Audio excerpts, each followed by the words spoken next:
আমাদের নেতা তথা ব্লক কনভেনার ইচ্ছা সাহেবকে সম্বর্ধনা জানাবো। জায়গা হলো ওরা তো সবাইয়েরই চাচ্ছিল জন্ম সার্টিফিকেট। বাস্তবে আমাদের বক্তব্য এবং আমাদের অভিষেক বন্দ্যোপাধ্যায়, মমতা বন্দ্যোপাধ্যায় একই কথা বলছে। যিনি স্বরাষ্ট্রমন্ত্রী, যিনি আমাদের জন্ম সার্টিফিকেট চাইছেন, তাদের কি বাস্তবে জন্ম সার্টিফিকেট আছে? সম্বর্ধনা দেবেন আমার আয়ুব ভাই। আর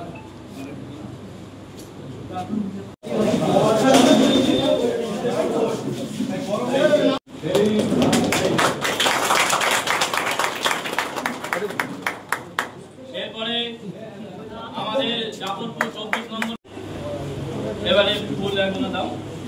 জাগুলিয়া থেকে প্রচুর লোকের ছোট জাগুলিয়ার 1990 সালে জন্মানোর সার্টিফিকেট আছে। বিষয়টা হলো আমরা গ্রামের মানুষ, সরকারিভাবে এত প্রচার ছিল না। আমরা এইভাবে জন্ম সার্টিফিকেট আমাদের এখানে 1990 সাল থেকে নিবন্ধকরণ হয়। 1990 সালে আমাদের সাব হেলথ সেন্টার যেটা, ওখানে বাচ্চা হলে নাম লেখাতে হতো, আর নাম লেখালে আমরা সার্টিফিকেট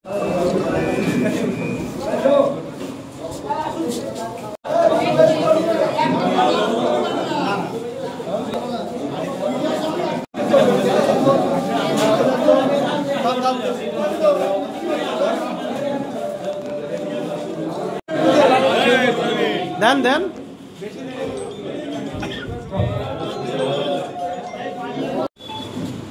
আজকে আমরা কোটরা অঞ্চল তৃণমূল কংগ্রেসের পক্ষ থেকে আমাদের বারাসাত পুলাকোয়ান তৃণমূল কংগ্রেসের নবনিযুক্ত কনভেনার মোহাম্মদ ইসা সাহেবকে আমরা কোটরা অঞ্চল তৃণমূল কংগ্রেসের পক্ষ থেকে আমরা সম্বোধিত করব। আমরা গর্বিত যে আমাদের রাজনৈতিক অভিভাবক ইচ্ছা সত্তার সাহেবকে বারাসাত পুলাকোয়ান তৃণমূল কংগ্রেসের কনভেনার করার জন্য দলনেত্রী মমতা বন্দ্যোপাধ্যায় এবং আমাদের সাংসদ যুবরাজ অভিষেক বন্দ্যোপাধ্যায়কে অসংখ্য ধন্যবাদ জানাই।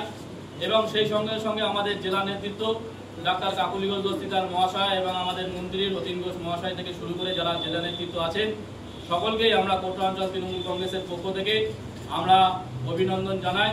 আমরা আজকে কোটরা অঞ্চল তৃণমূল কংগ্রেসের পক্ষ থেকে আমি অনুরোধ করব আমাদের অঞ্চল সভাপতি দুলাল চন্দ্র ঘোষ মহাশয়, আমাদের অঞ্চলে তৃণমূল কংগ্রেসের সেক্রেটারি সাহেব আমাদের ইসমাইল সাহেব, আমাদের দীর্ঘদিনের বর্ষিয়ান নেতৃত্ব আয়ুব গাজী মহাশয় এবং আমাদের কর্মদক্ষ মণিশঙ্কর ঘোষ মহাশয়, আমাদের মাতব্বর গাজী সাহেব, আমাদের দেবাশিস মাস্টার মহাশয়, আলবাস ভাই থেকে শুরু করে সকলকে আমি অনুরোধ করবো। কবির ভাই আমাদের বিশিষ্ট সমাজসেবী এবং আমাদের পঞ্চায়েত সমিতির প্রতিনিধি, তিনি এখানে উপস্থিত আছেন।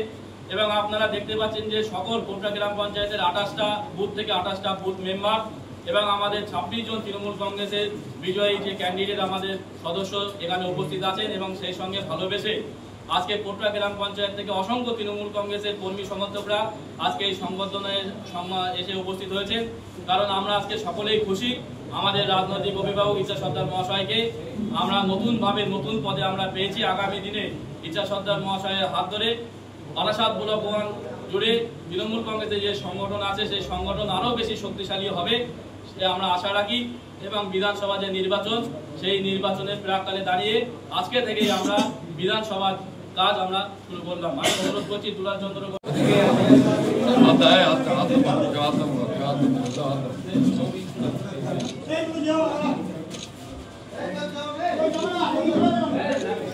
এরপরে আমি অনুরোধ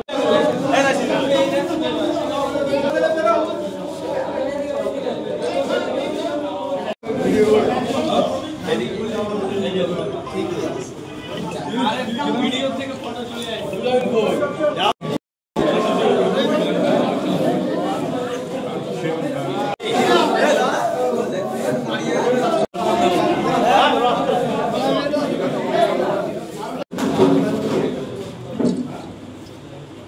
ঠিক আছে।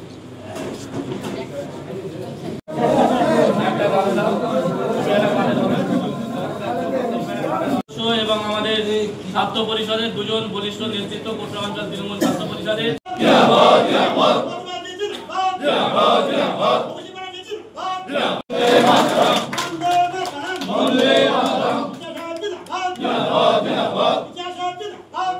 কৃতজ্ঞ। দীর্ঘদিন ধরে তৃণমূল কংগ্রেসের নেতৃত্ব করেছি। কোট্ট অঞ্চলের সমস্ত মানুষ আমাদের সঙ্গে ছিল। 1998 সালে তৃণমূল কংগ্রেস তৈরি হওয়ার সঙ্গে সঙ্গে বাবা হাকিম সর্দারের নেতৃত্বে কোট্ট অঞ্চলে কংগ্রেস সবাই আমরা কনভার্ট করি তৃণমূল কংগ্রেস। সেই থেকে এই পর্যন্ত তৃণমূল কংগ্রেসের ভোট কোট্ট অঞ্চলে চলে আসছে। সেটা হলো দায়িত্ব তো আমার একার নয়, সবার। আর আমি মূলত সবাইকে নিয়ে চলি, এই জন্যে দায়িত্ব সামলাতে আমার কোনো কষ্ট হয় না। সবাইকে সঙ্গে নিয়ে আলোচনা করে চললে আমরা খুব সুন্দরভাবে আমরা আমাদের টার্গেটে পৌঁছতে পারব। এটা সবাই সর্দার পরিবার বলে। বিষয় হলো বাবা হাকিম সর্দার কংগ্রেস থেকে তৃণমূলে আসার পরে সেই থেকে তৃণমূল কংগ্রেসের নেতৃত্ব করছেন সারা জেলা জুড়ে। তখন আমাদের এখানে কোনো পঞ্চায়েত ছিল না তৃণমূল কংগ্রেসে, না ব্লকে ছিল, না জেলায় ছিল। গুটি কয়েক হাতে গোনা লোক নিয়ে বাবা তখন তৃণমূল কংগ্রেসটা করতেন। কিন্তু 1998 সালে বাবার নেতৃত্বে কোট্ট অঞ্চল এককভাবে লড়াই করে। হাকিম সর্দার কংগ্রেস ছেড়ে এসে এককভাবে তৃণমূল কংগ্রেসের লড়াই করছে, সবাই অট্টহাসি হেসেছিল। এখানে কংগ্রেস আছে, জোরদার সিপিএম আছে, তারা এখানে লড়াইটা করছে, কিভাবে হাকিম সর্দার জিততে পারে দেখার আছে। বাবা বলল ঠিক আছে, মানুষ আমাদের সঙ্গে আছে, আমাদের সঙ্গে থাকবে, এটা আমার বিশ্বাস। কোট্টা গ্রাম পঞ্চায়েতের সমস্ত মানুষের উপরে আমার এই অগাধ বিশ্বাস নিয়েই তিনি কাউকে সঙ্গে না নিয়ে এককভাবে তৃণমূল কংগ্রেসের টিকিটে সবাইকে টিকিট দেন এবং সবাই তৃণমূল কংগ্রেস থেকে নির্বাচিত হয়ে একক সংখ্যাগরিষ্ঠতা লাভ করে 1978 সাল শুরু হয় পঞ্চায়েত নির্বাচন। সেখান থেকে তিনি জিতে যেমন আসছিলেন, 1998 সালে এসে এককভাবে তৃণমূল কংগ্রেসের টিকিটে তিনি এখানে ভোট গঠন করেন। সেটা হলো বাবা হাকিম সর্দার চালিয়ে এসছেন। আমি 2003 সালে প্রথম প্রধান হই তৃণমূল কংগ্রেসে, বাবার হাত থেকে চাষ বুঝে নিয়ে। সে থেকে সমস্ত মানুষকে আমি সঙ্গে নিয়ে চলি। আমাদের এখানে আমার তোমার বলে কেউ নেই। আমরা এখানে চ্যাটায় বসে প্রার্থী নির্বাচন করি। সবথেকে বড় কথা হলো আমার সভাপতি ছিলেন কোট্ট অঞ্চল তৃণমূল কংগ্রেসের শান্তি ঘোষ, তাকেও আমরা টিকিট দিতে পারিনি। অথচ সবার নাম তার সইতে পাঠানো হয়েছিল টিকিটের সুপারিশ করে, কিন্তু শান্তি ঘোষকে আমরা টিকিট দিতে পারিনি। যখন চ্যাটায় বসি শান্তি ঘোষের নাম উঠে আসেনি, অন্য একজনের নাম উঠে এসেছিল। আমরা তারই নাম পাঠিয়েছিলাম প্রার্থী হিসাবে, সে এখান থেকে নির্বাচিত হয়। ঠিক এইভাবেই আমরা প্রার্থী ঠিক করি। আমার তোমার লোক, এ আমার লোক, ও ওর লোক, এই বলে আমরা এখানে প্রার্থী ঠিক করি নে। বাস্তবে চ্যাটায় বসে গ্রামের মানুষ যাকে চায় তাকেই আমরা প্রার্থী করি। এই নিয়ে সমস্ত মানুষ আমাদের উপর আশ্বাস এবং বিশ্বাস রাখে, সেই নিয়েই চলছে। সিপিএমরা বারবার বলে আসে, কারণ হাকিম সর্দার যখন ছিল শুধু জেলা না, স্টেটের সিপিএমরা এখানে এসে লড়াই করেছে। এখানে লড়াইয়ের ময়দানে শুয়েছিল ননিকর, এখানে লড়াইয়ের ময়দানে শুয়েছিল হাসিম আব্দুল হালিম। কারণ হাসিম আব্দুল হালিম ছিলেন বাবার জিগরি দোস্ত। এবার ছোটোবেলার থেকে হাসিম আব্দুল হালিম এবং বাবা দুই বন্ধু ছিল, খুব দুজনের মধ্যে ভালো সম্পর্ক ছিল। কিন্তু বামফ্রন্টের যখন প্রথমে ক্ষমতায় আসে, ক্ষমতায় আসার পরে হাসিম আব্দুল হালিম সম্ভবত প্রথমবার এখানে স্পিকার হয়েছিলেন। তো বারবার বাবাকে বলতেন, হাকিম তুই বুঝতে পারছিস না তোর কী অবস্থা হবে, তুই সিপিএমের সঙ্গে চলে আয়, সিপিএমের সমর্থনে প্রধান হ, তোর কিচ্ছু হবে না, তুই ভালো রাজনীতি করতে পারবি, ভালো জায়গা পাবি। বাবা বলেছিল কোট্ট অঞ্চলে মানুষ আমাকে ভোট দিয়েছে কংগ্রেস হিসাবে, আমি তাদের সঙ্গে বিশ্বাসঘাতকতা করে আমি সিপিএমে গিয়ে আমি বড় কিছু পেতে চাই না। হাকিম সর্দারকে বারবার অনুরোধ করেছে হাসিম আব্দুল হালিম, বাবা কিন্তু জাননি। অভিষেক বন্দ্যোপাধ্যায়, মমতা বন্দ্যোপাধ্যায় যেভাবে দলটাকে তৈরি করছেন, নিঃসন্দেহে এটা ঐতিহাসিক পদক্ষেপ। কারণ তারা জেলার নেতৃত্ব যারা আছে তাদের মতামত নিচ্ছেন, সঙ্গে সঙ্গে এমএলএদের মতামত নিচ্ছেন, সঙ্গে সঙ্গে অভিষেক বন্দ্যোপাধ্যায় তার নিজস্ব সোর্স লাগিয়ে বিভিন্নভাবে তারা সিলেকশন করছেন যে কাকে এখানে সভাপতি বা কনভেনার করলে মানুষ তার প্রতি আস্থা রাখবে এবং তার নেতৃত্বে আগামী দিন দলটা আরও বেশি মজবুত হবে। সেই সব দেখে শুনেই তারা ঘোষণা করছেন। তার জন্যে মমতা বন্দ্যোপাধ্যায়, অভিষেক বন্দ্যোপাধ্যায়ের কাছে আমি কৃতজ্ঞ। বিষয়টা হলো এখানে নির্বাচন আমি তো 78 সাল থেকে নির্বাচন করছি, এই পর্যন্ত নির্বাচন করেই আসছি। এখানে দায়িত্ব সামলানোর কিছু নেই।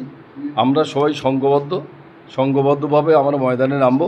এখানে বিভিন্নভাবে আইএসএফরা মুসলিম তাস খেলার চেষ্টা করছে, হিন্দুরা বিজেপিরা হিন্দু তাস খেলার চেষ্টা করছে। আমাদের বক্তব্য হলো বিজেপি তুমি বলো বিজেপি, আর না হলে বলো বাঙালি।